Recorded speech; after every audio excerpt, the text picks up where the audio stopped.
Olá pessoal, tudo bem com vocês? Daremos continuidade à nossa discussão sobre o manejo farmacológico da dor crônica, partindo para a parte 2 da nossa videoaula, do nosso compêndio de estudos sobre farmacologia da dor crônica, abordando hoje sobre os anti-inflamatórios e analgésicos. Então nós daremos prosseguimento aí discutindo sobre as principais classes farmacológicas utilizadas no manejo da dor. Ok, pessoal? Então eu vou aqui disponibilizar o nosso PowerPoint para que nós possamos dar prosseguimento. Então, iremos abordar nessa aula 2 sobre os anti-inflamatórios e analgésicos, tá certo? Anti-inflamatórios existem dois grandes grupos, os esteroidais e os não esteroidais, né? Os esteroidais são os clinicamente conhecidos como corticoides e os não esteroidais são os nossos anti-inflamatórios clássicos, certo? E analgésicos, nós temos a perspectiva analgésica opioide, que são os analgésicos mais potentes, com a modulação de dor por via opioidérgica central, e nós temos os analgésicos não opioides, que basicamente os principais configuram-se na categoria dos anti-inflamatórios não esteroidais. Nós iremos discutir sobre essa classificação. E existem outros fármacos analgésicos também na perspectiva não opioide, né, que são utilizados em outros contextos, como por exemplo os anti-enxaquecosos, né, para tratamento das enxaquecas, tratamento não preventivo, né, mas tratamento da crise aguda de enxaqueca. E nós temos o Viminol, que é um outro fármaco aí que vem sendo utilizado na perspectiva analgésica, com uma boa ação analgésica por via central, mas ele não é considerado um analgésico opioide, tá certo? Então veremos essas classificações. Bom, então tá aí o que eu disse para vocês. Nós temos analgésicos, basicamente opioides e não opioides, tá? Os dois principais analgésicos não opioides fazem parte da categoria dos anti-inflamatórios não esteroidais, que é representado pelo paracetamol, ou também denominado acetaminofeno, e a dipirona, que é também denominada metimazol. Tá certo? Além disso, nós temos os anti-enxaquecosos, nós temos o Viminol, que também desempenha ação analgésica em não opioide, tá? E nós temos os opioides aí, que são os analgésicos mais potentes, né? Os opioides com a potência um pouco mais branda, mais fraca, como a codeína e o tramadol, e aqueles opioides mais fortes, como a morfina, metadona, oxicodona e o fentanil, né? E nós temos outros aí analgésicos, né, que podem ser utilizados, como a própria capsaicina, que é aquele derivado ativo, né, da pimenta, tá? A chile, né, que desempenha aquela ação do ardor, né, e é capaz de sensibilizar receptores do tipo TRPV1, né, no terminal do nosso receptor. Tá? Então existem algumas formulações aí de capsaicina, como creme tópico, loção, né, emplastro, enfim. Tá? Então vamos iniciar o nosso estudo aqui falando um pouquinho sobre a inflamação e suas características. A inflamação é um fenômeno biológico multifatorial, ela é multifatorial e se dá mediante um estímulo nocivo caracterizado por uma lesão tecidual celular, né? Essa lesão ela acaba liberando, né, estimulando a liberação, o disparo de vias bioquímicas que levam à formação de mediadores químicos, né, principalmente aí prostaglandinas e tromboxanos, tá certo? E esses mediadores químicos, eles vão ativar vias, vão sinalizar vias que vão culminar em vasodilatação e vão culminar também em exsudação, que é o extravasamento ali, né, de fluido. Tá certo? A vasodilatação ela está relacionada com o sinal do rubor e do calor. Rubor é aquela vermelhidão, né? A exsudação, que é o extravasamento, está relacionado com o sinal de edema, que também é chamado de tumor, tá? E a infiltração celular, que é um outro mecanismo que ocorre, né, que quando há um aumento aí, quando a vasodilatação aumenta da permeabilidade vascular, isso ocorre para que haja infiltração de células fagocitárias ali no tecido lesado, que é a nossa linha primária para neutralização dos agentes nocivos, né, como micro-organismos, por exemplo. Tá? Então há essa infiltração, e essa infiltração promove pressão sobre os nossos receptores periféricos ali, né? Os neurônios periféricos de aferentes primários, e isso leva ao disparo do sinal de dor e também perda de função. Então nós temos aí, pessoal, as características do processo inflamatório, no qual eu apresentei para vocês aí os 5 sinais, né, do processo inflamatório: rubor, calor, edema, dor e perda de função, que não está descrito aí, mas é um outro sinal também importante. Tá certo? Ok. Então, o processo inflamatório ele pode ser desencadeado por vários estímulos, né? Que são os estímulos nocivos, né? Agentes infecciosos, como os micro-organismos, por exemplo, processo isquêmico, ou seja, uma certa obstrução que promove a limitação de fluxo sanguíneo, né? As interações antígeno-anticorpo, né? A lesão térmica, tá? Calor, né? E alguns outros agentes físicos, tá certo? Então, a gente diz que a nível macroscópico existem não somente 4 sinais ali, né? Os 4 sinais são os 4 sinais clássicos, né? Mas, na verdade, existem 5 sinais, né, do processo inflamatório, que é o eritema, né, também chamado de rubor, que é vermelhidão, o edema, que é aquele extravasamento de fluido, né? E caracterizando um acúmulo de fluido ali na região do tecido, que leva ao edema, aquele inchaço, né? E também chamado de tumor. A hiperalgia, tá? Que é o calor, né? Sinal de calor. E a dor, tá certo? Além disso, nós temos aí a perda de função. Então, existem basicamente no processo inflamatório 3 fases: a fase transitória aguda, a fase subaguda ou tardia e a fase proliferativa ou crônica. Tá? Na fase transitória aguda, pessoal, ela é caracterizada pelo fenômeno de vasodilatação localizada e aumento da permeabilidade vascular. Tá certo?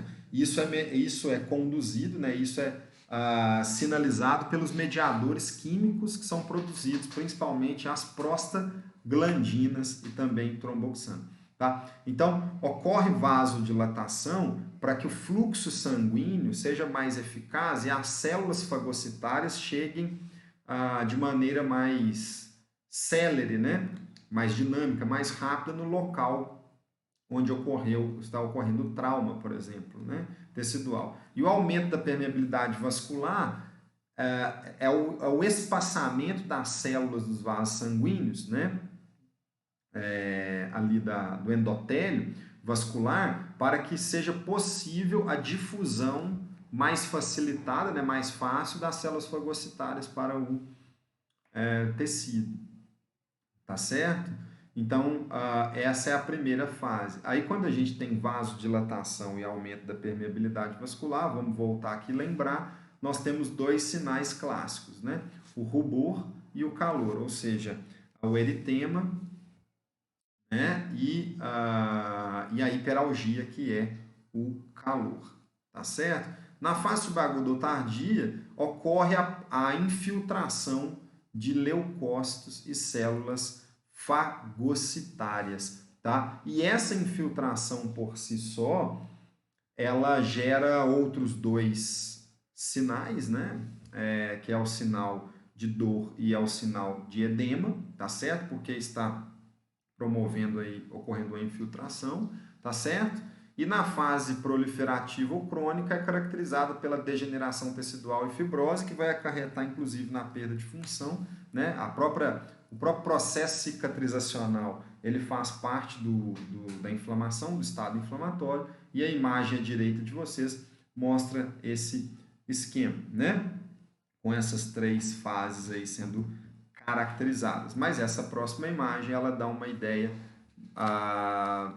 melhor para a gente do que acontece. Então aqui nós temos o tecido e ele sofre um trauma, é uma lesão aqui mecânica, né? Na verdade é físico isso, né? Aqui representando um elemento pontiagudo, promovendo a lesão tecidual, e nesse elemento pontiagudo estão presentes aí micro-organismos no qual irão entrar em contato com o nosso meio biológico e disparar o sinal para ativação do sistema imunológico. Percebam que nós temos as células fagocitárias aí direcionando-se para o local da lesão para tentar neutralizar esses micro-organismos. Então aqui nós temos o vaso sanguíneo, onde nós podemos ver aqui o endotélio vascular, né? E nós podemos ver glóbulos brancos e glóbulos vermelhos circulando aqui, as hemácias, né? Que são essas células vermelhas maiores, as células fagocitárias, né? Glóbulos brancos, que são essas células aqui representadas por esse núcleo, né, mais rosado aqui com essas células em azul aqui, e essas células menores vermelhinhas aqui, que são as plaquetas, que são importantes também, tá certo? Então, esse mecanismo é disparado, então primeiro ocorre a vasodilatação, aumenta então o lumen ali do vaso sanguíneo para facilitar a chegada dessas células de maneira mais célere. Depois tem o aumento da permeabilidade vascular, ou seja, o espaçamento entre as células do endotélio para facilitar o quê? A infiltração das células fagocitárias, né? Então vem a fase de infiltração, né? Para que essas células fagocitárias consigam, então, englobar, né? Fagocitar os agentes nocivos aqui, que são os micro-organismos, então, neutralizando esse processo, tá certo? E atenuando ou até mesmo inibindo o processo inflamatório, tá? O processo lesivo, né, que leva à ruptura, por exemplo, de vasos sanguíneos e leva a sangramento, dispara também o mecanismo, ou os mecanismos homeostáticos, né, no qual ocorre, nós temos a hemostasia, homeostáticos não, né, hemostáticos, né, que envolvem a coagulação sanguínea. Então, nós temos a hemostasia primária, desempenhado pelas plaquetas, quando elas formam um tampão de plaqueta para tentar estancar essa hemorragia, e nós temos a hemostasia secundária, caracterizada pela ativação das proteínas que compõem a cascata de coagulação, ou seja, os fatores de coagulação. Então, os fatores de coagulação têm o objetivo de formar fibrina no final da reação da cascata. Então, o tampão de plaqueta mais a fibrina que formam o coágulo. Aí que vem a denominação de coagulação sanguínea, né? Se dá devido aos fenômenos de ativação das cascatas hemostáticas. Tá certo, pessoal? E um dos elementos importantes para a formação do tampão de plaquetas, né, que da hemostasia primária envolvido nesse processo de lesão tecidual aqui, inflamação, é o tromboxano, que é um dos mediadores químicos liberados, né, assim como as prostaglandinas são também nesse momento, e o tromboxano ele promove a agregação de plaqueta. Tá certo? Então essa imagem aí representa bem esse contexto. Ok? Então, vamos falar basicamente dos mediadores químicos envolvidos nos processos inflamatórios. Nós temos três grandes grupos, tá? As aminas, os lipídios e os peptídeos. Tá? Esses mediadores, essas moléculas chamadas de mediadores químicos do processo inflamatório, são moléculas liberadas quando o tecido é lesado, quando o tecido sofre um estímulo nocivo, é submetido a um estímulo nocivo, e isso libera esses mediadores, tá certo? E esses mediadores sinalizam para aquelas manifestações que nós discutimos anteriormente, né? Para a ativação do sistema imune. Na verdade, o processo inflamatório ele é o resultado da hiperatividade do sistema imunológico, tá certo? Então, é essa reatividade, é essa liberação de mediadores químicos pós-lesão, pós-estímulo nocivo e chegada do sistema imune com as células fagocitárias, citocinas, né? Enfim, é que levam a todas as características do que a gente conhece como inflamação, tá certo? Então, a inflamação nada mais é do que o resultado da hiperatividade do sistema imune. Então, em relação a mediadores químicos, nós temos três grandes grupos: as aminas, representado principalmente pela histamina, dos lipídios, representado principalmente pelas prostaglandinas, e os peptídeos, representado principalmente pela bradicinina. tá? Então, todas essas moléculas são capazes, por exemplo, de sensibilizar terminações nervosas livres de aferentes sensoriais primários, que são os chamados nociceptores, que são os nossos neurônios que captam estímulos nocivos presentes na periferia, convertem esse estímulo nocivo em um sinal eletroquímico e propaga esse sinal ao longo de fibras nervosas, né, até pela via ascendente, na forma de potencial de ação. Então, é assim que o estímulo de dor, por exemplo, é conduzido. Então, aqui está explicando, essa imagem está explicando, está mostrando que esses mediadores químicos, como histamina, prostaglandina e bradicinina, que são os 3 grandes grupos principais, são capazes de sensibilizar terminações nervosas livres de aferentes sensoriais primários, denominados nociceptores, de disparar o estímulo de dor. Tá certo? Então, é a justificativa aqui de por que a inflamação gera dor, né? Inclusive, nós temos uma classificação de dor que é a dor inflamatória, tá certo? A dor inflamatória se dá devido à condição de estado inflamatório que libera mediadores químicos que são capazes de ativar nossos receptores, tá certo? Ok, beleza. Então, esses mediadores químicos, inclusive, estão relacionados com a intensidade da dor, né? Que vai depender da quantidade e da variedade desses mediadores químicos liberados. Então, quando nós temos aí prostaglandina e histamina, a dor é leve, a prostaglandina associada à bradicinina, a dor já é mais moderada, e quando nós temos os 3 grandes grupos aí envolvidos, a dor já é mais intensa, tá certo? Então, essa é uma das características importantes, mais associado com as prostaglandinas, tá? Então, nós vamos começar o nosso estudo das classes farmacológicas, abordando sobre os anti-inflamatórios mais tradicionais, né, que são os anti-inflamatórios não esteroidais. Lembrando, nós temos 2 grandes grupos de anti-inflamatórios. Os anti-inflamatórios não esteroidais, que são os AINES, tá? Que são os mais tradicionais, e nós temos os anti-inflamatórios esteroidais, esteroides, que são clinicamente conhecidos como corticoides, tá certo? Então, nós vamos falar dos 2 tipos primeiro, ok? Bom, mas vamos deixar para a gente começar a falar dos anti-inflamatórios em uma próxima aula, né? Vamos deixar vocês agora só com essa parte introdutória do processo inflamatório. Espero que vocês tenham aproveitado essa aula e essa aula vai ficar disponível para vocês também, ok? Então, bons estudos e nos encontramos em uma próxima videoaula. Tchau!